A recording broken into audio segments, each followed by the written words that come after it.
সেদিনের দিনটা ছিল আমাদের অনার্স জীবনের শেষ দিকের সবচেয়ে স্মরণীয় দিনগুলোর একটি। ভাইবা শেষ করে মাত্র 1 ঘন্টার জন্য বাসায় গিয়েছিলাম। ড্রেস পাল্টে বাসায় গিয়ে দেখি অনুষ্ঠানের প্রায় অর্ধেকটাই শেষ।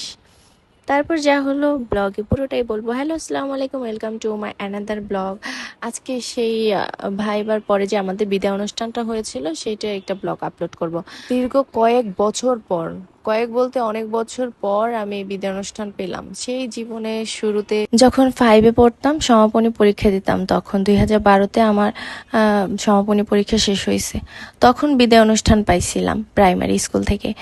তারপর হাই স্কুলে ওঠার পর কিছু আমাদের ব্যাজে কিছু কিছু থাকে না, বদমাস ছেলে মেয়ে, ওদের কারণে আসলে বিদায় অনুষ্ঠানটা ছাড়া আমাদের দেয় না, আমাদের উপর রাগ থাকায়। জানি না কেন যে এইসব মানুষগুলোর সাথে প্রতিটা ব্যাচ পড়ে। এবার ভাগ্যক্রমে আমাদের গ্রাজুয়েশন সবার কমপ্লিট হওয়ার পর আমরা এই বিদায় অনুষ্ঠানটা অ্যারেঞ্জ করেছি। তাও অনেকে ছিল না। এখানে হচ্ছে অনেক, আসলে অনেক যেই ব্যাচের মধ্যে মাতবর পোলাপান বেশি থাকে ওই ব্যাচের মধ্যে এই সমস্যাই হয়।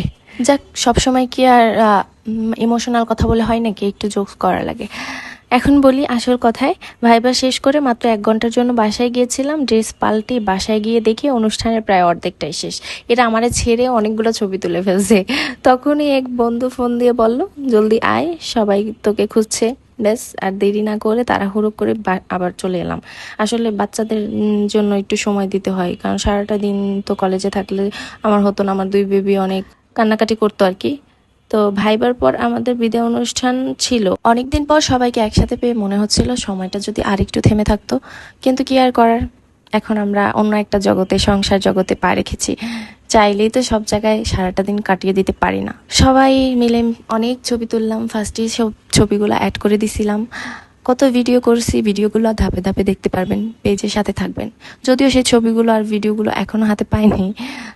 ছবিগুলো আজকেই পেলাম, ভিডিওটা এখনো পাইনি। সব কিছুর মাঝেও সবচেয়ে বেশি ভালো লেগেছে সবাই মিলে আবার ছোটবেলার মতো আনন্দ করা। একসাথে খেলেছি, হাসাহাসি করেছি, অনেক মজা করেছি। খেলেছি বলতে ওই যে দুষ্টমি ফাজলামি করেছি আমরা। ওরা হচ্ছে যে আবার আগের মতো সেই মোরগ দৌড় ওগুলো করেছিল। তো ওই ছবিগুলো আমি এখানে দিতে পারিনি, পোস্ট করে দেবো কখনো। তবে সত্যি বলতে আমার হাতে সময় খুব কম ছিল, কারণ সেদিনে আবার ঢাকায় ফিরতে হতো। তাই ইচ্ছে থাকা সত্ত্বেও বেশি সময় থাকতে পারিনি। আর এই আনন্দের মাঝেও একটা জায়গায় মনটা বারবার খারাপ হয়ে যাচ্ছিল। আমাদের অনেক প্রিয় বন্ধু সেদিন অনুষ্ঠানে থাকতে পারেনি। ওই যে বললাম, কিছু কিছু মানুষের হচ্ছে যে ভালো লাগেনি। আসলে আমাদের এই স্মৃতিগুলো তো সবসময় আসবে না। কোনো কিছু সব যে আমাদের মতো পারফেক্ট হবে তাও না। কিছু কিছু জিনিস মানিয়ে অ্যাটেন্ড করতে হয়। অনেকে বোকা মানুষ, আসলে বোঝে না। আমিও অনেক বোকা, আমি প্রচুর বোকা, কিন্তু আমি সব জায়গায় অ্যাটেন্ড করতে ভালোবাসি। তাদের অনেক মিস করেছি। মনে হচ্ছিল সবাই যদি একসাথে থাকতে পারতাম তাহলে দিনটা হয়তো আরও পূর্ণতা পেত। এটা সত্যি কথা। আমরা সবাই মিলে বলছিলাম, ওদের জন্য আমাদের খারাপ লাগছিল। অনেকের চোখ ভিজে আসছিল। এরপর ছিল আমাদের প্রিয় স্যারদের কাছ থেকে ক্রেজ পাওয়ার আর তাদের সুন্দর সুন্দর বক্তব্য। সাথে আমরাও কিছু বললাম আমাদের নিজেদের উদ্দেশ্যে, তাদের উদ্দেশ্যে। ভাবতেই অবাক লাগে, যাদের সঙ্গে এতদিন প্রতিদিন দেখা হয়েছে তাদের সবার সঙ্গে হয়তো আর কোনোদিন দেখা একসাথে হওয়া হবে না। কেউ থাকবে এক শহরে, কেউ চলে যাবে অন্য কোথাও, সবাই নিজের নিজের জীবন নিয়ে ব্যস্ত হয়ে যাবে। অনার্স জীবনটা শুধু একটা ডিগ্রি অর্জনের গল্প ছিল না, এই সঙ্গে জড়িয়ে আছে অনেক কষ্ট, অনেক অপেক্ষা, অনেক না পাওয়া, অনেক হাসি আর অসংখ্য স্মৃতি। সংসার, পরিবার আর পড়াশোনা সব কিছু একসাথে সামলে এই পথটা শেষ করা আমার জন্য সহজ ছিল না। অনেক সময় ক্লান্ত হয়েছি, মন খারাপ হয়েছে, মনে হয়েছে আর পারবো না, কিন্তু শেষ পর্যন্ত পেরেছি, আলহামদুলিল্লাহ। আজ যখন পেছনে ফিরে তাকাই তখন মনে হয় সময়টা সত্যি কত দ্রুত চলে গেল। প্রথম দিনের সেই অচেনা মুখগুলো আজ কত আপন হয়ে গেছে, আর আজ সেই মানুষগুলোর কাছ থেকেই বিদায় নিতে হচ্ছে। জীবনের কিছু অধ্যায় শেষ হয়ে যায়, কিন্তু তার স্মৃতিগুলো কখনোই শেষ হয় না। আমাদের এই পথ চলাও হয়তো আজ এখানেই শেষ, কিন্তু একসাথে কাটানো দিনগুলো সারা জীবন মনে থাকবে। জানি না আবার কবে সবাই একসাথে হব, কবে আবার সে আগের মতো হাসি আড্ডা হবে।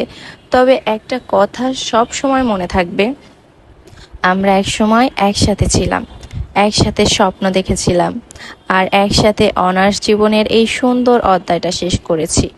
সবাই আমাদের জন্য দোয়া করবে, সামনে যেন সবার জীবন সুন্দর হয়, সবার স্বপ্ন পূরণ হয়। আর আমার প্রিয় বন্ধুদের জন্য রইল অনেক অনেক ভালোবাসা।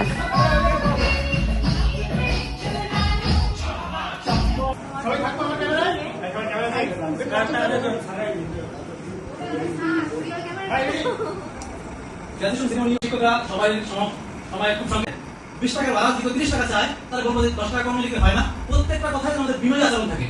এই বিনয় আচরণ। আসসালামু আলাইকুম রাহমাতুল্লাহি ওয়া বারাকাতুহু। আজকে আমাদের গ্র্যাজুয়েশন কমপ্লিট সেরিমনি অনুষ্ঠানে আমাদের chief guest professor M K Akramuzzaman Khan, principal of Syed হারমানি কলেজ বরিশাল। সবাইকে আলাদা আলাদাভাবে বলতেছি না, সবাইকে আমার সালাম। আর স্যারদের অনেক অনেক ধন্যবাদ যে স্যার আজকে আমাদের এত অনুষ্ঠানে অনেক নিজেদের থেকে সময় নিয়ে আমাদের একটু সময় দিয়েছেন। স্যারদেরকে সম্মান জানাই। স্যারদের উদ্দেশ্যে আমি কিছু কথা বলছি আর কি। তো জীবনে পাঠ করেছেন, ধমক দিয়েছেন, আবার মাথায় হাতও বুলিয়ে দিয়েছেন। আপনাদেরকে উপদেশ আজ আমাদের পাঠ্য। আমরা আপনাদের কাছে চিরঋণী। আমরা প্রিয় বন্ধুরা ক্লাস ফাঁকি, নোট, ক্যান্টিনে আড্ডা, পরীক্ষার আগে রাতে টেনশন সবকিছুই আমরা একে অপরের সাথে শেয়ার করেছি। অনেকেই অনেক রাগের সাথে কথা বলেছি। সবার কাছে আমি ক্ষমা চাচ্ছি। যেহেতু আমি হচ্ছে যে এই 4-5 বছরে এবার লাস্ট তোমাদের সাথে আমাদের দেখা, মানে আমি অত রেগুলার থাকতে পারিনি কিছু সমস্যার কারণে। তো এবার অনেকের সাথে আমার পরিচয় হয়েছে। সবাই বললাম না, এইটাই হচ্ছে ফাতেমা বেগম, এটাই প্রাতিষ্ঠানিক শিক্ষা। আমাদের এই প্রোগ্রামটা এর আনুষ্ঠানিকতা এখন এই মুহূর্তে নাই বললেই চলে। সো আনুষ্ঠানিকতা ছাড়াই আমরা কথা বলি, ঠিক আছে? আর যেহেতু তোমরা আমার সরাসরি শ্রেণীর শিক্ষার্থী, কোনো আনুষ্ঠানিকতার প্রয়োজন আছে বলে এই মুহূর্তে মনে করছি না। শেষ হলো